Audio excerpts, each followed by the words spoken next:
एक जैन साधु का वीडियो देख रहा था।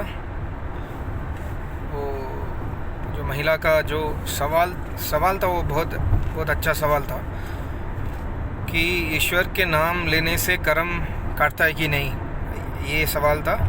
तो वो जैन साधु कुछ कह रहे थे और कुछ साइंटिफिक बात कह रहे थे, कुछ कह रहे थे जो गलत लगा मुझे, तो मैंने सोचा कि वीडियो बनाए।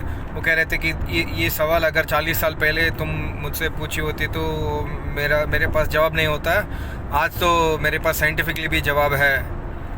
तो कह रहे थे कि रशिया में किसी साइंटिस्ट ने 3 आदमी से 3 बॉटल में पानी भरा है। एक बॉटल में नॉर्मल इंसान ने भरा, दूसरा बॉटल में जिसके पास पॉजिटिव थिंकिंग है वो उन्होंने भरा है, तीसरी बॉटल जो है जो नेगेटिव थिंकिंग डिप्रेशन वाले उन्होंने भरा है। तो ये तीनों बॉटल पानी को उन्होंने पौधे में डालें। तो जो नेगेटिव वाला का पौधा जो था, नेगेटिव वाले का थिंकिंग जिसमें वो उसका पौधा वो मर गया है। जो पॉजिटिव वाला जो उसका पानी जो बॉटल भरा है वो डबल प्रोडक्टिविटी दिया आउटपुट, और जो नॉर्मल इंसान था उसका नॉर्मल ग्रोथ हुआ। तो यही साबित होता है कि जो पॉजिटिव थिंकर है उसके साथ बहुत सारे वाइब्रेशंस होता है, और ये वाइब्रेशंस ईश्वर के नाम लेने से होता है, ऐसा कुछ। और यही प्रूफ है कि ईश्वर के नाम लेने से कर्म भी सुधर जाएगा, कर्म भी कट जाएगा। तो कर्म तो सुधर सकता है, पर कर्म कट जाएगा नहीं जाएगा, ये वेद क्या कहते हैं इसके बारे में हमको जानना जरूरी है। पहले चीज़ है, ईश्वर के नाम लेने से कर्म कटता है कि नहीं, इसके पहले हमको समझना है कि ईश्वर किसको कहते हैं। तो मेरे गुरुजी बहुत ही सुंदर तरीके से एक्सप्लेन करते हैं हर वक्त कि ईश्वर उसे कहते हैं जिसे ईश्वर खुद ईश्वर कहता है। कि मेरे नाम गणेश है, तो मैं कहता हूँ कि मेरे नाम गणेश है, तभी आपको समझ आएगा कि हाँ ये इस आदमी का नाम गणेश है। नया जगह में गया हूँ, वहाँ पर मैं अपना इंट्रोडक्शन नहीं दे रहा हूँ, मेरा नाम गणेश है, तो लोगों को क्या पता है कि इसका नाम गणेश है, या मैं किस काम के लिए आया हूँ, मेरा ये वहाँ पर परिचय क्या है। तो ऐसा ही हमें इतनी सृष्टि में ईश्वर खुद अपना इंट्रोडक्शन देता है वेदों के द्वारा, और ईश्वर ने वेदों में अपना नाम भी बताया, और ईश्वर ने वेदों में अपने को कैसा पाया जाता है ये भी बताया। और ईश्वर ने सारे ज्ञान तो दिया, साइंस मैथ्स जो भी ज्ञान है, विज्ञान का ज्ञान, सब कुछ ईश्वर ने वेदों में दिया है। और ईश्वर ने ये भी ज्ञान दिया कि कर्म कैसा करता है, और कर्म का भोग करने के लिए हम ये जन्म लिए हैं, तो कर्म को कैसा काटना है।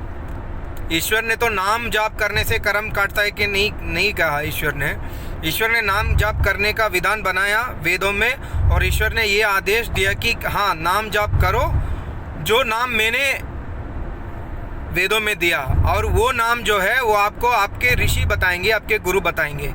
अपने मन मर्जी का नाम बुद्ध लोगे या महावीर लोगे या राम लोगे, कृष्ण लोगे, ये स्वीकार नहीं होता ईश्वर को। तो ईश्वर का नाम, पहली बात है ईश्वर का नाम कैसा लेना है, वो तो एक ऋषि मुनि के चरण में जाके लेना है, क्योंकि ईश्वर बोल नहीं सकता। ईश्वर वेदों का ज्ञान अंदर प्रकट करवाता है, तो ईश्वर बोल नहीं सकता। बोलने वाले ताकत जो है वो गुरु की है। जो गुरु वेदों से ईश्वर को प्राप्त कर दिए, ईश्वर का दर्शन हो गए, ईश्वर के साक्षात्कार कर दिए।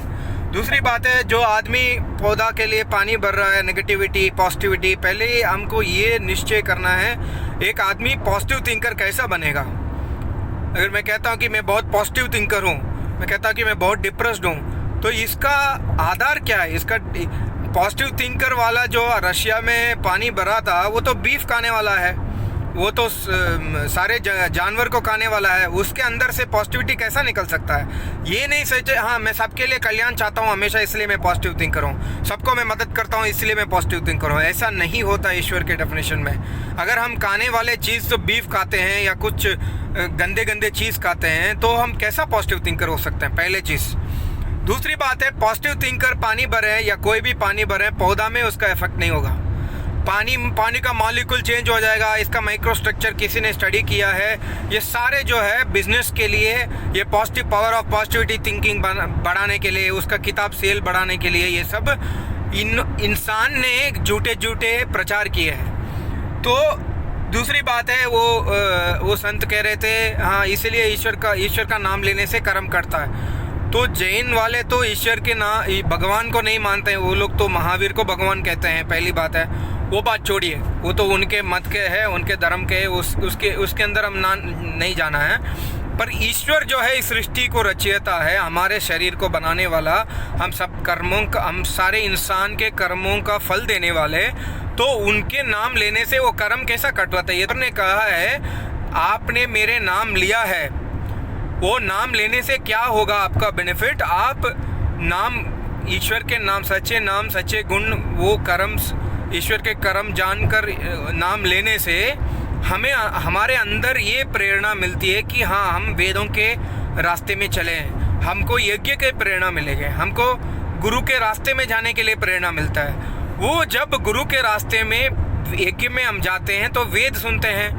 वेदों में ये कहा मंत्र कुर्वन्नेवेह कर्माणि जिजीविषे चतं समाह एवं त्वयि न अन्यते तो अस्ति। मतलब वेदोक्त शुभ कर्म करते करते ही आपको कर्म में लिप्त नहीं होंगे हम लोग। तो हम वैदिक शुभ कर्म कैसा करेंगे? जब वेद सुनेंगे, तो वेद सुनकर वेदों से हम ईश्वर के नाम लेते हैं और वेद के आज्ञा से कार्य करते हैं, तो एक जन्म ऐसा आएगा कि हमारे पास कर्म का फल भोगने के लिए कर्म नहीं बाकी रहेगा, शेष नहीं रहेगा, इसलिए हमारा कर्म कट जाते हैं। ईश्वर का नाम लेने से कर्म काटता है, ये जो है अंधविश्वास फैलाने वाले बात है। अपने अपने झूठे गुरुपत बनाए हुए हैं, झूठे गद्दी बनाए हुए, उनके लिए आओ नाम लो, तर जाओ, मेरे पास आ जाओ, मैं नाम देता हूँ, तुम्हारा कर्म कट जाएंगे, ये उसके लिए प्रयोग करते हैं लोग, जो वास्तव में गलत है। वास्तव में नाम लेने का तरीका भी एक ऋषि से सीखना होता है, और नाम लेने के बाद हमारे अंदर से प्रेरणा मिलता है कि हम वेदों के मार्ग में चलेंगे, हमारे अंदर से ईश्वर हमको मार्गदर्शक बनेंगे, और गुरु ऋषि मुनि जो है, गुरु का मतलब है ऋषि मुनि योगी, वो लोग हमारा मार्गदर्शक बनेंगे कि वेदोक्त तो शुभ कर्म करो, ऐसा प्रेरणा अंदर से मिलता है। तो मैं इसलिए ये वीडियो बनाया। वो इंटरेस्टिंग क्वेश्चन था, उनका जवाब मुझे अच्छा नहीं लगा, मैंने सोचा कि एक छोटा सा वीडियो बनाएंगे। मैं दूसरा एक वीडियो में मिलूंगा, तब तक के लिए नमस्ते, ओम।